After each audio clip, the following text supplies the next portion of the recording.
Hey Zwifters, I'm Simon Schofield and this is the Zwiftcast. Coming up on this episode, the author of 100 Greatest Climbs and more Greatest Climbs tackles the Alpe de Zwift for the first time. What does he make of it versus real life? Academy winner Tanya gets her racing legs ready for the Tour de Yorkshire. Plus, Gillian Bearden, the transgender athlete at the centre of the huge fuss that engulfed Team Fearless. Well, it's been ages, but here they are. G'day, Shane Miller. How are you, mate? It's been a long time. Oh, it's been a long time. I'm very, very well. Looking forward to getting stuck into episode 49, Simon. Yeah, episode 49. Time marches on, hey? Nathan, it's been kind of slightly less of a long time. We were actually physically together, but this is the first time we've done a Zwiftcast where we've kind of all been back in our home places. How's things with you? Yo, dude, I should say. Things are going good, real good. Definitely good to be back home for a little while and catching up with the fam. So excited to get on with again episode 49. That's we've been doing quite a few of these. It looks like. I know. But as ever, rarely short of anything to talk about. Shane, I think the thing that's been keeping you away from home most recently has been this big tour of Australia, which kind of kicks off the indoor season, the indoor Zwifting season in your part of the world. I see you wearing a fleece today. I suspect the weather's got a bit cooler, has it? So the mini tour of Oz, lots of different parties, lots of different cities. How was it? Busy and hectic. So I missed out on the New Zealand one. That was a little bit too far for me to jump over the pond for that one, but I did cover the Melbourne event, the Sydney event, and the Brisbane event. And yeah, really, really good. It's the third year running, I think Zwift have been back around this time because, yeah, as you see now, I'm rugging up. It's coming into our winter. It's perfect time for people to be like looking around with, what am I going to be doing all winter? Well, you can be riding on Zwift. So they come and showcase what's new.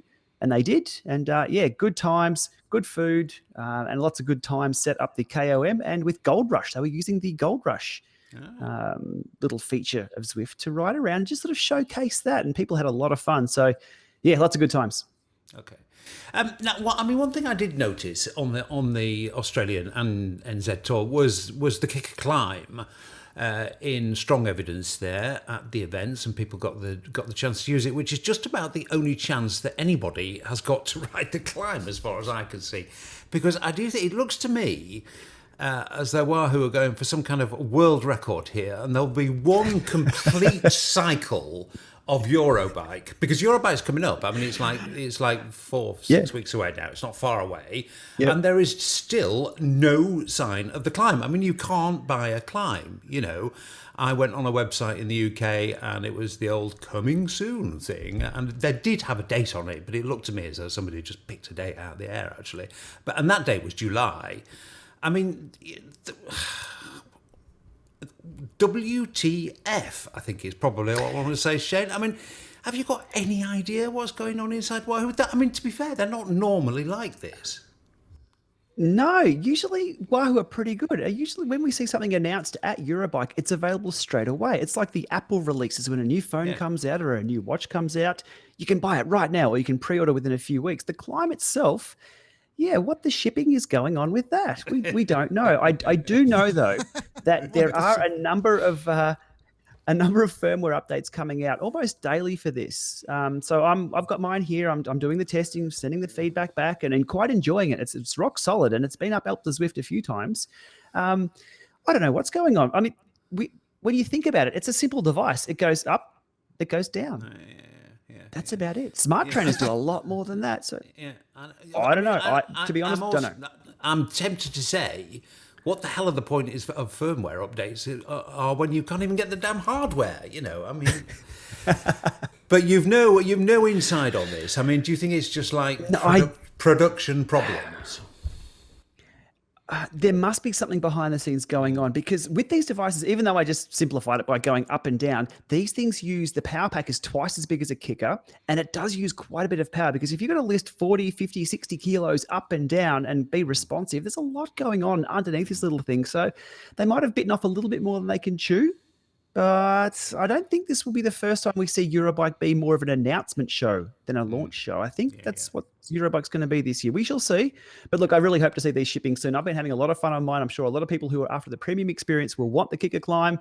Oh, and it doesn't just climb as well. It goes down too. So it's a kicker up and down. I think it's probably more accurate. But hopefully soon. Fingers crossed. Yeah. 60 kilos, Shane. 60 kilos and the rest, I think, actually. I mean, I think they'll be legislating for at least double that. Anyway, I did hear you say, just in the course of that little, not particularly illuminating discussion about where the hell the climb is, that you've finally been up Alpe de Zwift. So the world awaits, Shane. The world awaits. Your verdict. Well, let's start with your time, actually. Come on. What was your time? Oh, okay. I've done it 5 times now, but officially it's only 4 because one of the times I was trying to get a good camera angle and I accidentally hit the down button when I was not in camera 0 and it spun me around and the timer disappeared. So that achievement of riding up 5 times hasn't been unlocked. I'm going to have to do it 6 officially. My time, 53 minutes flat. I think I can shave a bit off that. Like everyone, I think they'll set a time and go, I can go quicker than that. So that's me at the moment. That's me thinking I could be quicker than 53, but that's my stake in the ground for now. No, that's not bad. That's not bad at all. It's damn sight quicker than me, that much is for sure. Nathan, you had your eyes on the 45 prize, have you not? Or were you actually thinking you could get sub 40? Where are you now? Yeah, the sub 40. Sub 40 was what I was thinking about.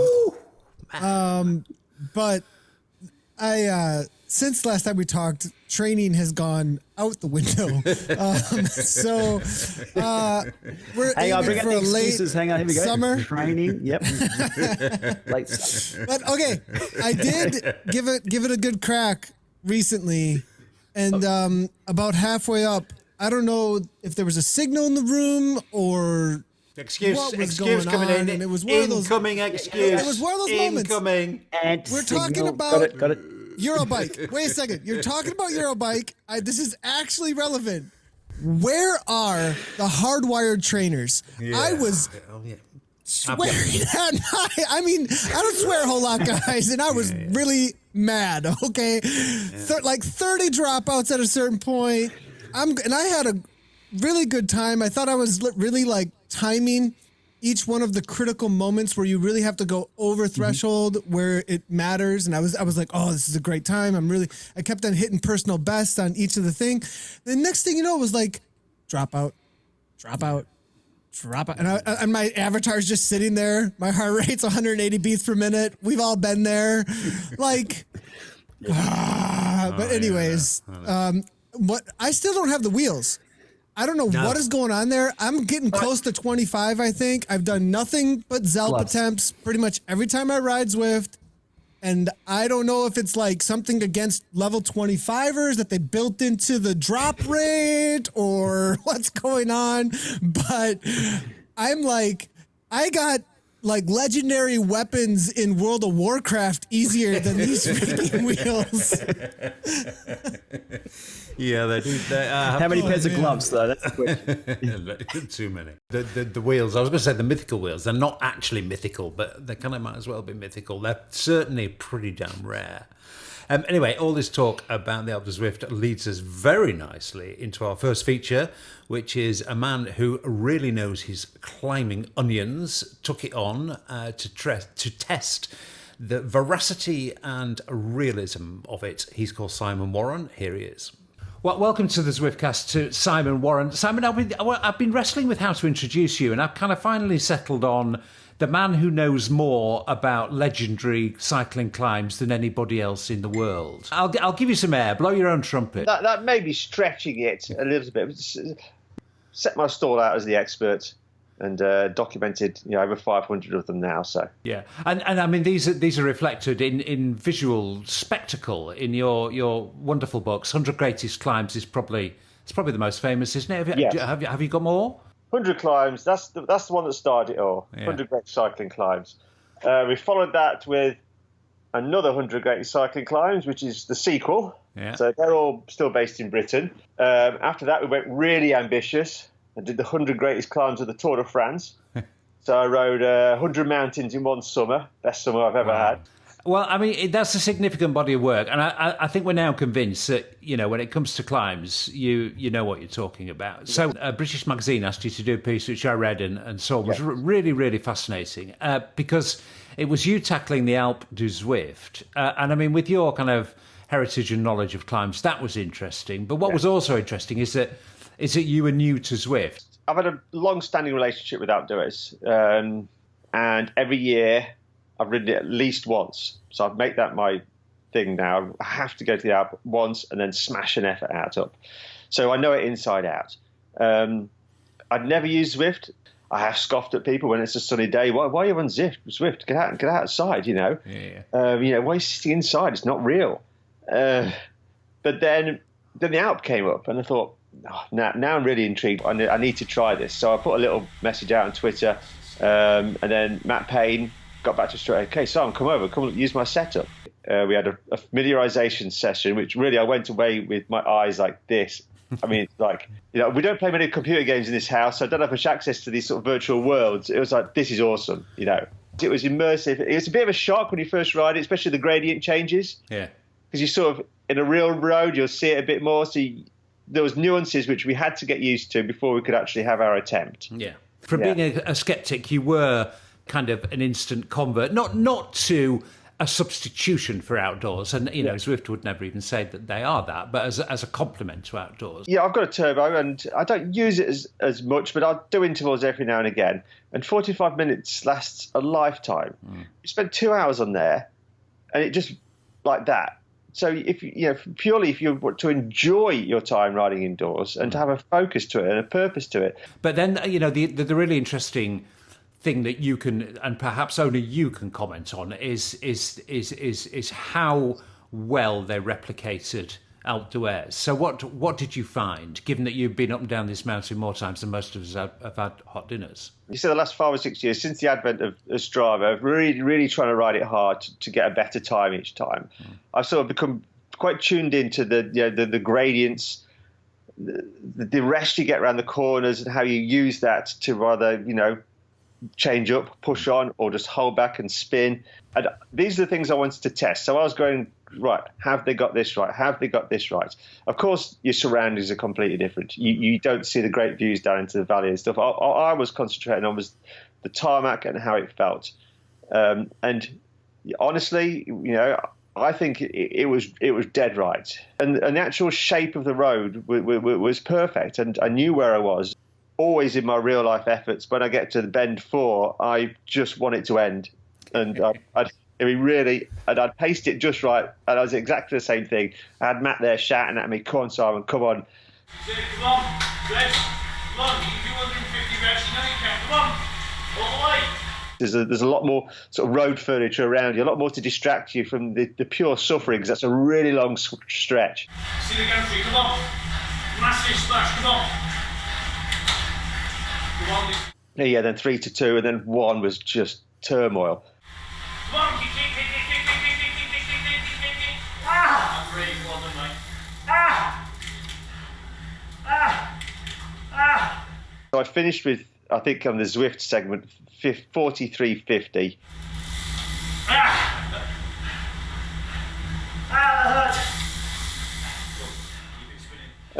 Whereas my time in real life was 49.45.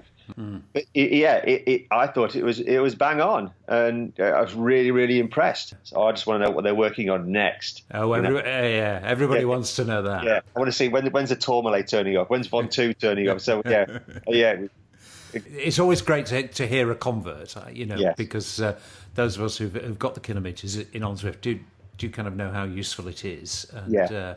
And, particularly someone like you, like I say, with your intimate knowledge of mountains and hills and climbs.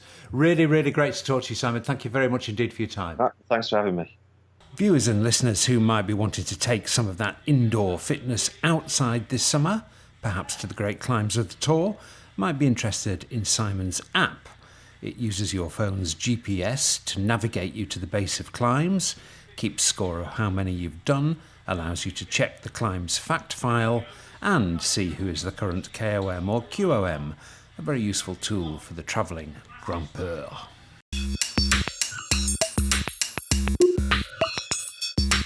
Well, that was interesting, really interesting. I mean, he beat his real lifetime, but there could be two words that explain that, Shane, which might be the words tax and vortex. They are known for being just a fraction generous, I think, the vortex, aren't they? Yeah, calibration is very, very important. I'll say that for sure. Now, Nathan, I'll come to you on this. My views on the Alpe Zwift are well known. I think it's a magnificent achievement, and I think they've done an amazing job on getting a long climb into the game. However, those sector stats that have popped up recently, I mean, I just don't understand them. I don't understand what they are or what their purpose is, and I just don't understand them. I mean, am I being really dumb, or are they next to useless? They are confusing as you climb, it seems like to me, each section. They make sense to me that they are your personal best for that pass, that number. Yeah, but then you've got to memorize that personal best, haven't you? Because yes, because all of a sudden the personal goes best away. Then disappears. It disappears. So it's like it's ridiculous in my opinion too. Yeah, what I want to know is where I stand right at the moment, right now, against my personal best. Now, unless I've memorized that, I mean, it must be said here, I'm not good with numbers. Numbers and words are my thing. Numbers are not my thing. But even for somebody who is good with numbers, to actually expect people to memorize a number, keep it in their head, and then, let's be honest, it doesn't work, does it? This thing doesn't work at the moment. It gets really frustrating. So I see it, and I'm like, these are the numbers coming up, but then when it matters most, like when you're climbing for the KOM and you can see what the time is you're chasing while you see your time up there. Yeah. Now, I do know that this was, this wasn't released with the Alpe Zwift, and then it was released afterwards, and I think it probably will have another release coming. So I think they really wanted to get it out there. And I think that there's probably now I have no inside info about this or anything besides that I know that it was supposed to go with the initial release, hopefully, but didn't make it, and then came a little bit later. So maybe this is like 1.0 on it, and we'll get a 1.1. And I'm assuming that we'll have a new one where you can see your current time and your best time next to each other. Because right now I agree with you. It's like it's cool to see how you did and what your personal best is, but even then you don't know if you're seeing that after you get past it. You know what I mean? Like, am I still seeing my personal best, or am I seeing my time from today? It's like Shane. It's just super confusing, isn't it? I mean, it's not everything. What Zwift do very well is that thing that all modern software companies got to do. It's intuitive, but this just isn't. Yeah, it's a little bit of information overload on the left-hand side of the screen there. It makes total sense, except for exactly the sector you're on right now. What I want to see is like there's a lot of information there, but not enough at the same time, if that makes sense. It just needs a little refinement, like that one extra number of where you are, even a countdown timer for your PB or how far you're off or something like that. Yeah, it's a tough one to have because there's a lot of information on the screen, but it's just the information that we want isn't there. Yeah. Well, I do like the concept. I'll say that. Oh yeah, the concept is great. Yeah, for sure. Yeah. Don't get rid of it. Agree. Don't get rid of it. It's a great concept. No, leave it there. Yeah. It carves the climb up just nicely, and we need that carved climb for sure. Yeah. No. I mean, for sure, it's what everybody wants, and I think they do recognise that, and maybe this is just a first attempt, very intense, or maybe not so intense, But anyway, it kind of doesn't work at the moment, guys. But I'm sure you can make it work. One thing that has worked, kind of to my surprise, actually, because of the time commitments, is these extended tours that have been promoted in the events section. So the Tour of Watopia It was huge success. I mean, I've got some stats, actually. I'll edit them in afterwards. Right about here. So here come the stats. 20,000 Zwifters started the Tour of Watopia. 5,000 of them completed all 7 stages. About 50% used a make-up day to get the tour finished. And get this, 3 Zwifters did the entire tour just using make-up days. Okay, that was the stats. And that is a lot of people doing it. I mean, a really lot of people committing themselves to a huge undertaking, really. I mean, these successive things. Shane, you've been surprised by how successful these kind of things were? They did one for Tour of California as well. Yeah, look, for sure. I was at an event on Saturday over in Adelaide. Again, a little continuation of my little Zwift tour for the winter season. And everybody who walked into the store and was talking Zwift were talking to each other. Hey, have you done stage 3? Have you done stage 4 yet? Have you done stage 5? What was your time trial time? Everybody walking into the store who were riding outside were riding this tour. Yeah, really surprising, absolutely surprising, but great to see. It's a really good incentive. I did one back in December, the Tour of Bright here, a race that got cancelled. They quickly whipped something together in 3 or 4 stages, and away we went. And it really hooked me in. So I totally get it, and these are fantastic. I'd like to see more of them. Yeah. Bit of a kind of sleeper hit, Nathan. This one, it sort of came from the success of it came from nowhere, really. They made it suitable to everybody to just jump in anytime they need to. Right? On your schedule, when you need to jump into it, on the hour, every hour. I know that if I want to get mine done for the day, I can just jump on and do it. And okay, well, I couldn't make the 3, well, I can make the 4, and so it's always something to aim for at this time. And what's going on throughout these dates. And it's, if you don't have a coach plan, or you don't have something other that you're aiming at, it's something that's everybody's doing, you can jump into. I think it's great little format change that's getting people involved. Yeah. No, I completely agree. And like I say, it sort of, or maybe I just wasn't clued into it, but suddenly it was the one thing everyone was talking about, Tour of Watopia. So talking of tours, see what I did there? I spent some time at the Tour du Yorkshire, which is a huge event. I think it's a huge event on the cycling calendar now, actually. Certainly a huge event in my part of the world, because all the stages were within an hour or two of where I live, and the sun shone, and the helicopter shots of Yorkshire were absolutely beautiful. The racing was fantastic. So big up for the Tour de Yorkshire. It was a fantastic event. And I was lucky enough to spend some time at the Tour de Yorkshire with Tanya, the winner of the Zwift Women's Academy last time. This was only her 3rd race. She'd crashed in her 2nd race. Was recovering from injury, and she was pretty keen to show well for her teammates at the Tour de Yorkshire, and so here's the story of how Tanya got on there. With equal prize money and live TV coverage, the Women's Tour de Yorkshire addresses both long-standing grievances of the women's peloton, making it an important date in the calendar. To Canyon Shrine Racing! For Canyon Shram, another bonus, an unusually swish hotel. Both male and female pros don't often get that.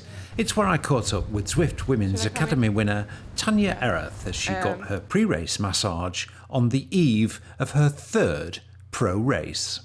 I would lie if I would say this feels like routine to me. Every single race that I do on this level is totally new. For sure, I'm nervous. Taken out by another rider on a descent in her 1st race in Spain, the subsequent lower back injury hampered Tanya's early season training in Girona. But she bounced back to ride the Healthy Aging Tour in Holland. That was pretty tough. The crosswinds were pretty heavy, and the race started, and with 3 seconds the peloton was split into several small groups. I couldn't support the team as I really wished to, so maybe like a disappointing experience. So I hope that now in Yorkshire, everything's better. The early start to the women's stage left little time for nerves, but Tanya confesses that the crash has had an effect on her. I don't feel uncomfortable in the bunch. I think that my crash from Valencia was a little bit in my mind, because as soon as I wanted to overtake the peloton on the left or the right side, I was afraid that somebody swings out and just takes me down again. But the bunch is where Tanya will be today, undertaking the classic duties of a domestique, following the instructions of director sportif Ronnie Lauker. I wanted to protect our leading riders, cover them, protect them from the wind, bring them bottles. The goal is that you can contribute as much as possible to the team's success. These things, that is what we want to see from her. This is Tanya's biggest goal, to prove herself to her teammates. It's her first race with today's road captain and experienced racer Tiffany Cromwell. Her opinion will count.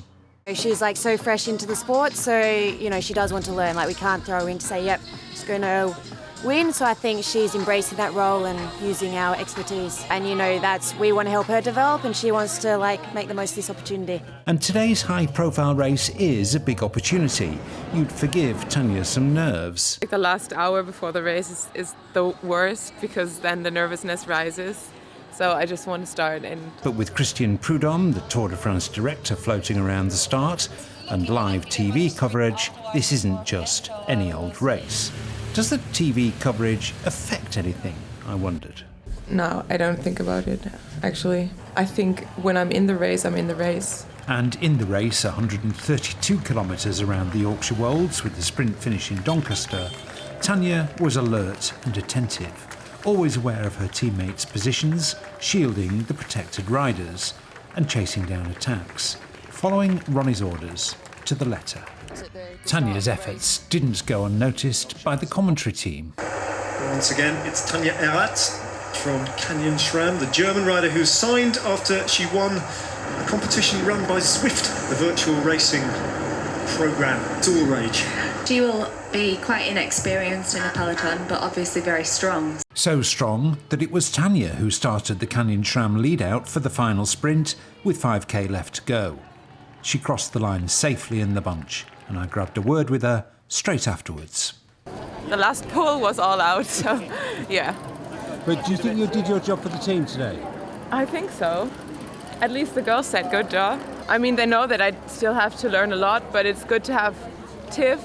She's telling me a lot, and she's over the radio telling me when I should stop to pull or when I should start to pull, so that's quite helpful. I kind of guided her throughout the race, and she was great, she reacted straight away. Her bunch skills are really good. I had her covering some of the early moves, and she was even there in the final with us doing the first part of the lead out, so I was quite impressed. Ever since I've known Tanya, I knew she had the general idea. For sure, there's a few things we need to teach from the tactical front, but her general idea was really good, and she was really helpful within the team, so it's exciting to see. Yeah, so I guess I did my job. You pleased? Yeah, absolutely. Did you enjoy it? Yeah, absolutely. It was fun.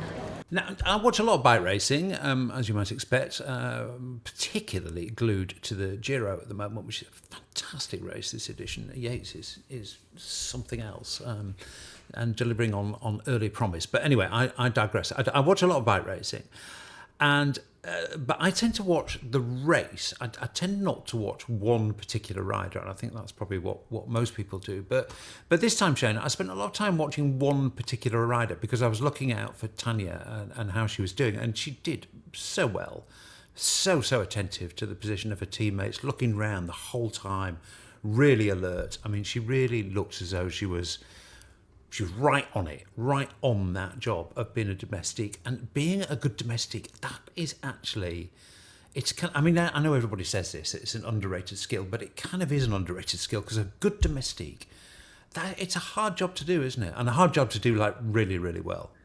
I think it comes down to finding the right person with the right work ethic. So being a good domestique should be easy if you have the good work ethic, but finding a good domestique is the hard part. So a lot of people cycling, you need to be in it for yourself as well. It's a lot of, there's only one rider across the line there.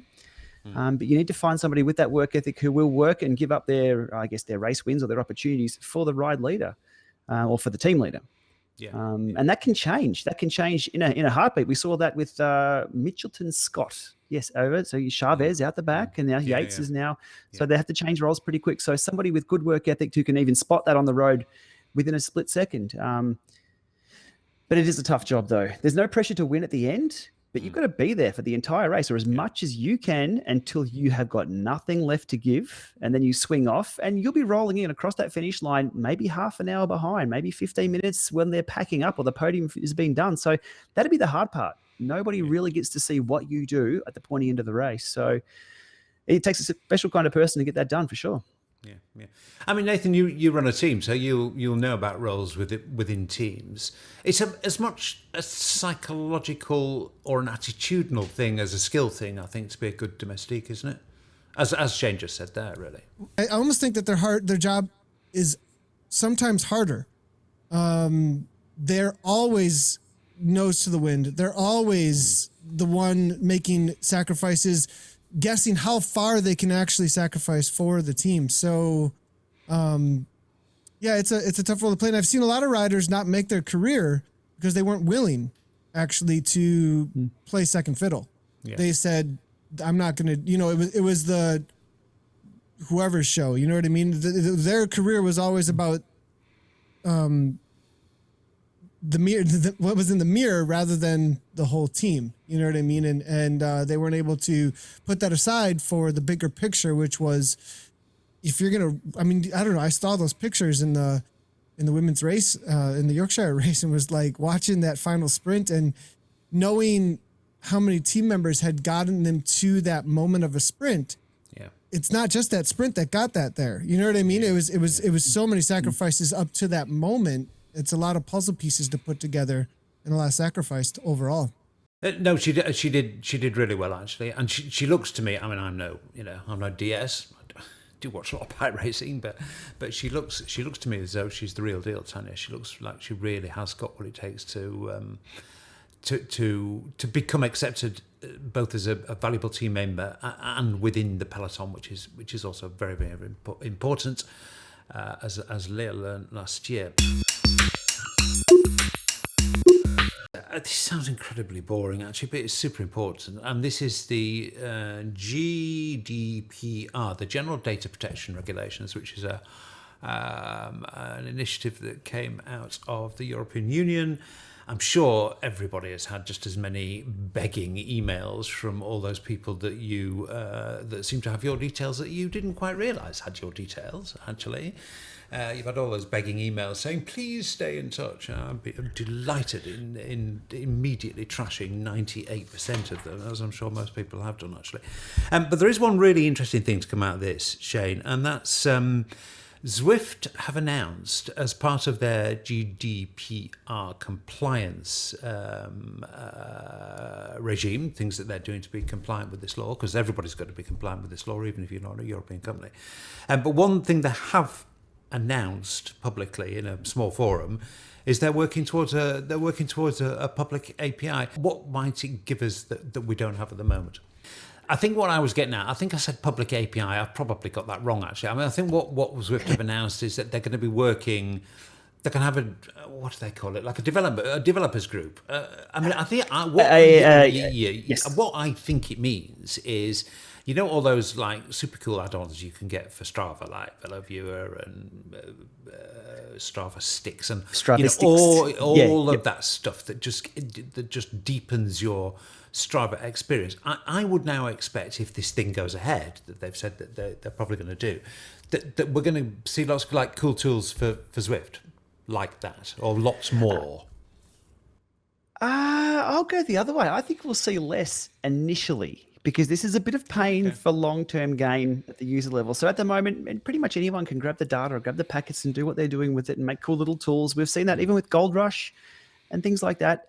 This is just going to regulate that and give Zwift a little bit more control of the data that they're sending out to people, which is a good thing.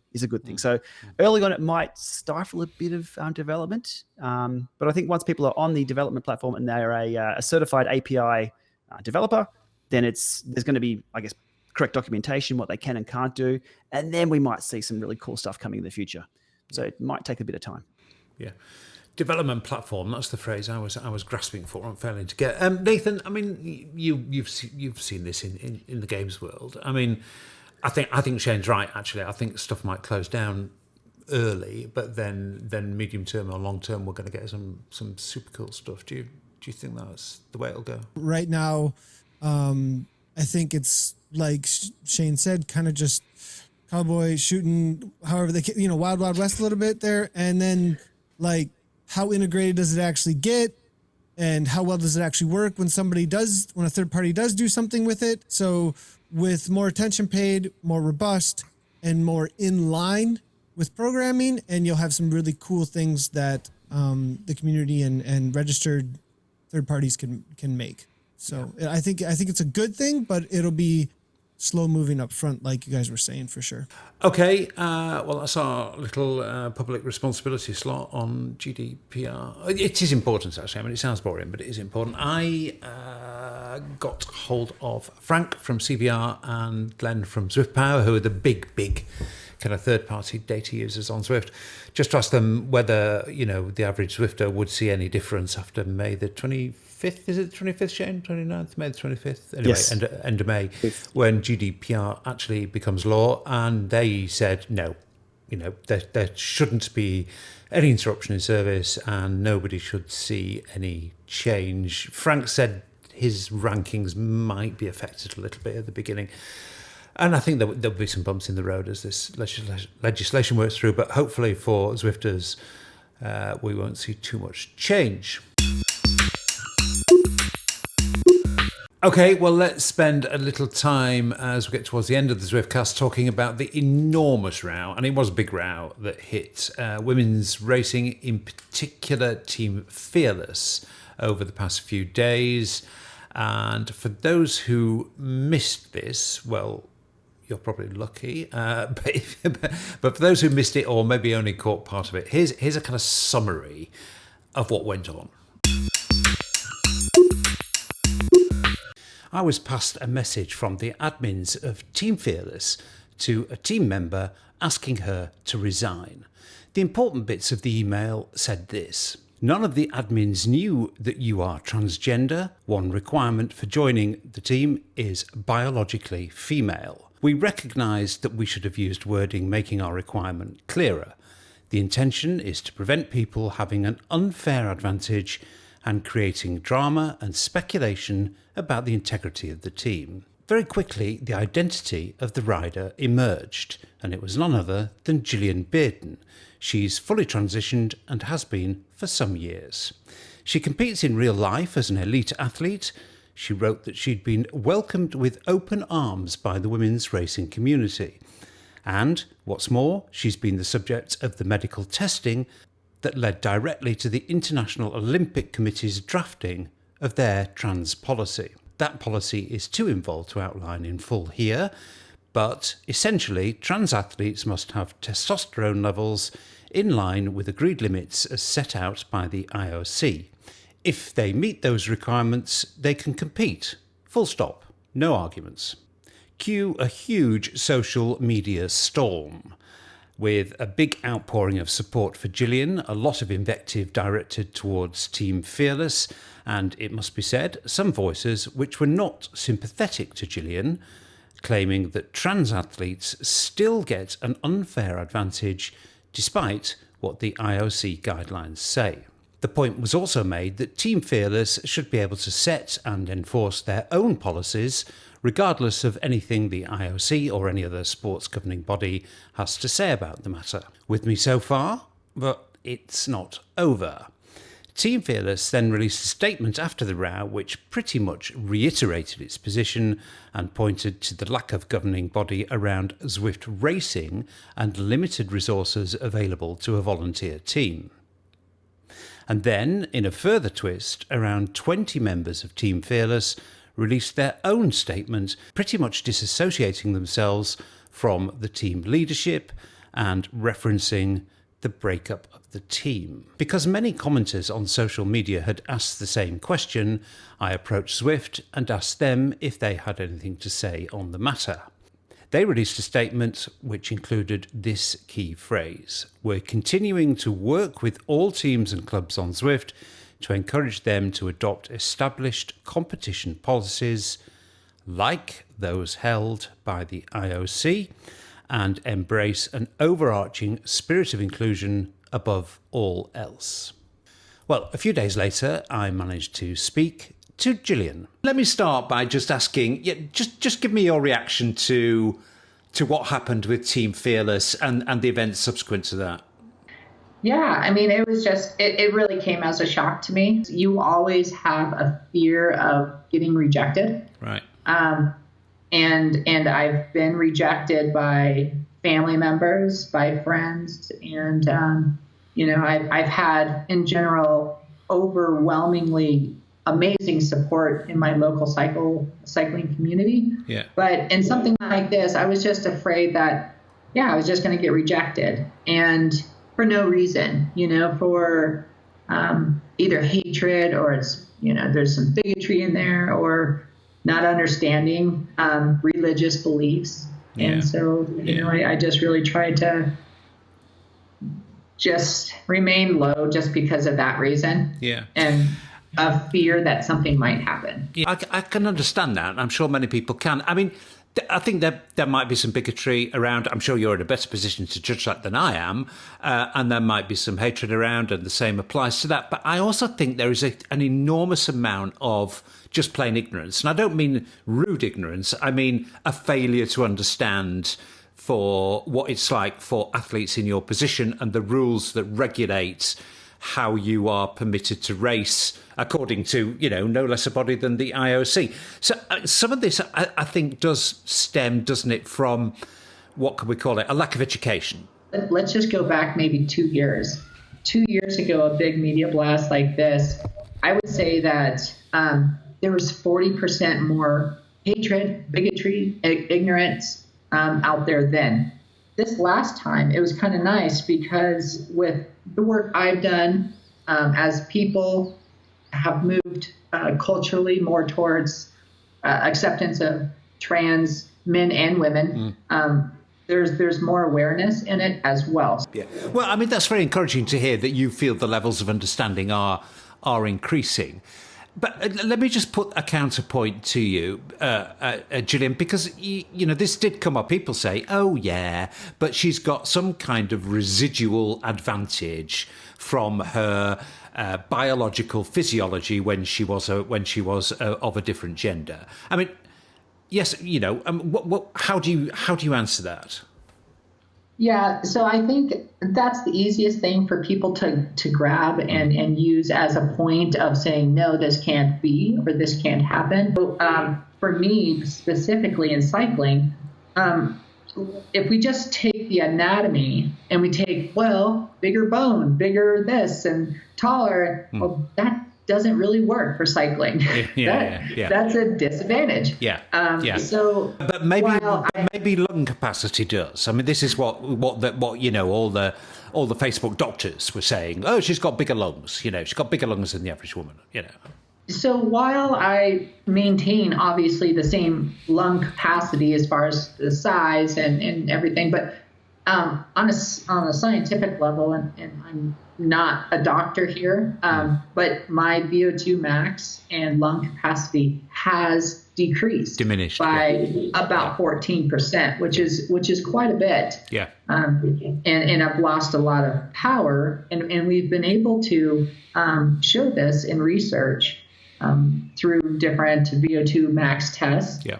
One other thing that I'd like to hear your view on, and again, a lot of clever clogs on social media have said this, and that is, if Team Fearless want to run a team according to the rules that Team Fearless decide are the correct rules, why the hell shouldn't they? And if they say they don't want a transgendered athlete on their team, then they're entirely within their rights to do that. Yeah, I mean, I would agree. I would agree as much as it doesn't make sense. People are, they can have their own opinion and they can do what they want to do. Yeah, a lot of people do not agree, obviously, and over 40 women left Team Fearless over this. Yeah. And one admin. So, a lot of people do not agree with this. And I don't think that's the norm. I don't think that's the way the culture is heading. Let me ask you finally, would you wish that this had or hadn't happened now that a little time has gone past? Do you think some positivity has come out of this to make up for the shock and upset that you suffered in effectively being booted off the team. Yeah, no, I'm glad it happened. I wouldn't have changed it. I'm an advocate, and I have been for years. And so I don't know why I'm filling these shoes. It was just kind of just chosen, and it's been that way for years. But I have a platform and a voice, and I think I'm a good advocate in the sport arena to talk on behalf of trans athletes. So no, I'm happy it happened, and I'm as much as it's emotionally extremely difficult, and it'll take a little bit to rebound and get through all the messages and all that stuff. We brought awareness. It'll be fun.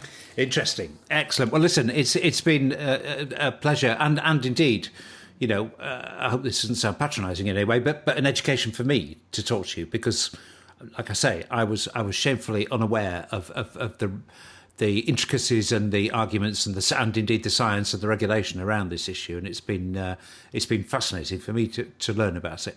Thank you very much indeed for your time. It's been a pleasure talking to you. Absolutely. It's been great talking to you too. Take care. You too. Shane, I know you've been kind of reluctant to get involved in this in public, very wisely, probably. But I mean, and you're close to Von, and Von, races or certainly rides competitively, or is very interested in women's racing. I mean, where do you stand on the whole thing, or is that just a glib question, really? I mean, do you have anything useful to add, or what do you think you could add that's useful? I'll be brutally honest and say I have really nothing useful to add. I really don't. I've been watching the threads, and it's really been disheartening to see a team implode. I love watching the community grow in Zwift. I love watching the racing happening and the small rivalries between teams and things like that. Like, I love seeing all that happen in a virtual world, and to see a team like that implode or have these kind of issues, and then the negativity that just spilled from that. I want the best for everyone, but I don't think there's a best for everyone in this scenario, because somebody's going to be either unhappy or have an opinion or say something that's other people don't agree with. Look, I'll sit on the fence with this one and just hope the best for everybody. I can't really relate personally on this one at all, so I think I'll just leave it at that. I just hope that it gets resolved. And look, there's been a lot of headway with the IOC. We've seen the Casta Semenya in athletics, and hopefully that's, I guess, set some groundwork at least for these people to work through the issues that are involved there. And look, let's just get out and ride our bikes, because that's why we love it. Let's just remember, that's why we're here, and we virtualized that. So let's have fun doing that as well. So I'm hoping for a good outcome soon for all of this. Yeah, I mean, I don't blame you on that, Shane, really. And let's get out and ride our bikes. It's always a great mantra, but that's a simple thing to do, and it's not a simple world anymore, is it? I mean, it just isn't. And these things are going to come up. I mean, and we can't solve them here. But maybe we should just look at what we think Zwift's attitude to it ought to be, and actually, should Zwift take some action against Team Fearless, as some other people have suggested? I mean, the thing is, Nathan, Zwift did release a statement about this, and it was not, shall we say, well, let's just say, I think if Team Fearless went to Zwift and asked for a favour tomorrow, it's almost certain it's not going to be granted. Let's just put it that way. So, should Zwift, in your view, show more of a leadership role than they've done in releasing a statement? I mean, the statement did pretty much make clear what their position was, and that was they weren't happy to see somebody thrown out of a team for this reason. Yeah, penalizing people for on either side of this issue is that's a tough one. Like, and when I say this issue, I want to be so incredibly clear about this, okay? If you read the article celebrating Jillian's efforts for transgender athletes, it does a great job of doing good journalism, and it asks the competitors with Jillian what they thought. And they said, we welcome her as a woman. We welcome her. And there's inclusivity and a feeling of we welcome you. But there's at the end of that, there's also this tension that they feel like there's something that might be unfair. And that's from the women. I'm not saying that. That's not what I'm just talking about what a group, there's a large group of women athletes out there that are asking about fair play. And that may be what Fearless is trying to represent. And as a private team, they should have a right to that expression and a place to express that. In the same way that Jillian has a right to expression and a place to express that. And if we try and make rules about that expression, we are in the wrong. And if we penalize for that expression, we are in the wrong. That's my 100% my that both are within their rights of expression, and it's not limiting Jillian's freedom, and vice versa. It's not limiting Team Fearless's freedom. And if we start pushing in on that, I think we're actually breaking some pretty basic, like really high values in the West on First Amendment and the individuals out there. So in the way that we want to celebrate everything that Jillian's about, like we need to also respect on all sides of that, on that coin, because there isn't just one side to it. So yeah. Well, I get where you're coming from on this, and let's just close on this with me asking you a really super difficult question. Say you did run a women's team, and say 3 members of that women's team came to you and said, we've discovered we've now got a transgendered athlete on our team. We didn't know she was transgendered. We don't think it's fair. We want you to ask her to resign from the team. What would you do as a team owner? What would you do in that position? And you know, you can't say I see both sides. You've got to say I would. I would make X or Y decision. No, I wouldn't kick her off for the team. I would follow the rules of the governing body of cycling in which I compete in as a team. That's I would follow the rules of the governing body of cycling for that team. So that's what I would do because it's about competition. If it's about competition, if it's about fairness and competition, they set the rules. And that's what I would go by.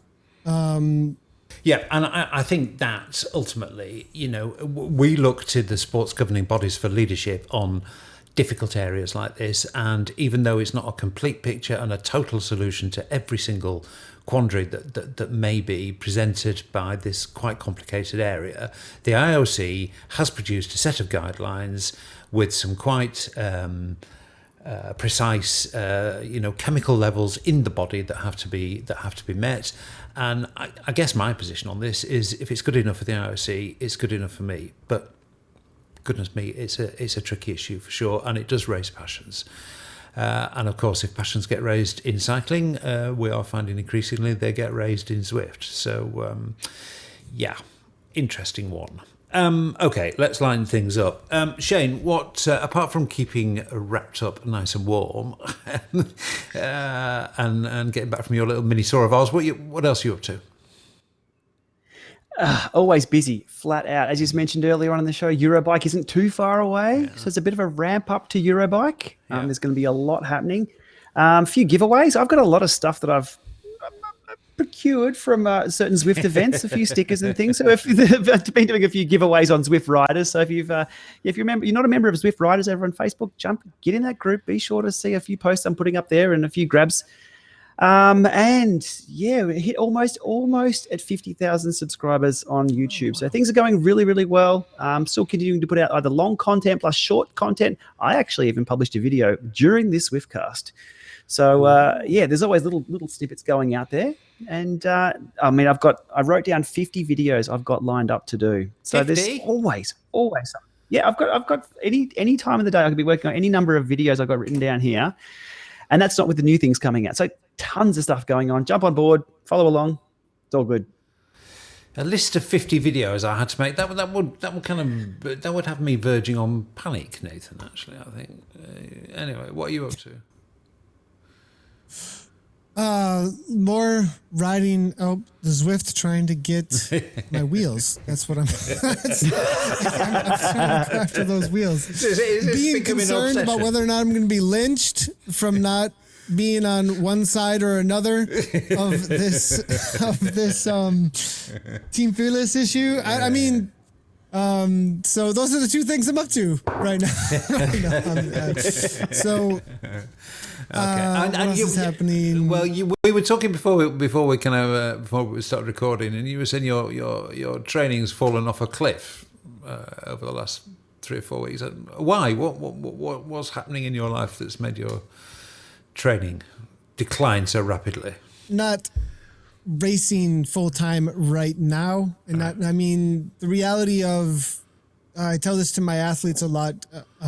Training is about imagination. You're imagining a future of ordered space that has got some sort of awesome goal that you're after. And without that goal-oriented training, absolute suffering is not necessarily in the moment that motivating. So, you know, getting after it, getting a couple of goals out there is probably... You know, I do have some later season goals, perhaps to get after. So we'll see if that motivates me to start riding a little bit more structured. Maybe that's where we need these artificial intelligence, training plans. Where's the training plans at? Let's go. Here we go. Yeah, well, to be honest, I've always found fear to be the greatest motivator to train, actually. So, you need some kind of event where, you fear coming last, which gets your ass out the front door to actually go and ride a bike in some kind of... Isn't that just the waistline fear? I have an event. Well, I've got that as well. There's an event that's taking place right here. I've definitely got that. I've definitely got waistline anxiety at the moment. I did put it on over winter, which I normally do, but it's normally gone by now, but it hasn't. So, yeah, things are not good in the waistline department. Shane, great to talk to you as ever. It feels like ages actually since we've talked, but really good to have you back on board. Thanks very much indeed for your contribution today, and the same from you, Nathan. It only remains for me to say see you next time, boys, and thanks very much indeed. No worries. Thanks, boys. It's been a pleasure. We'll see you again soon. And that's it for episode 49. Thank you for watching or listening. Just the usual reminder that whilst we're very grateful for the support that we receive from Zwift, that support does not influence anything we say on the Zwiftcast. Thanks again for watching or listening.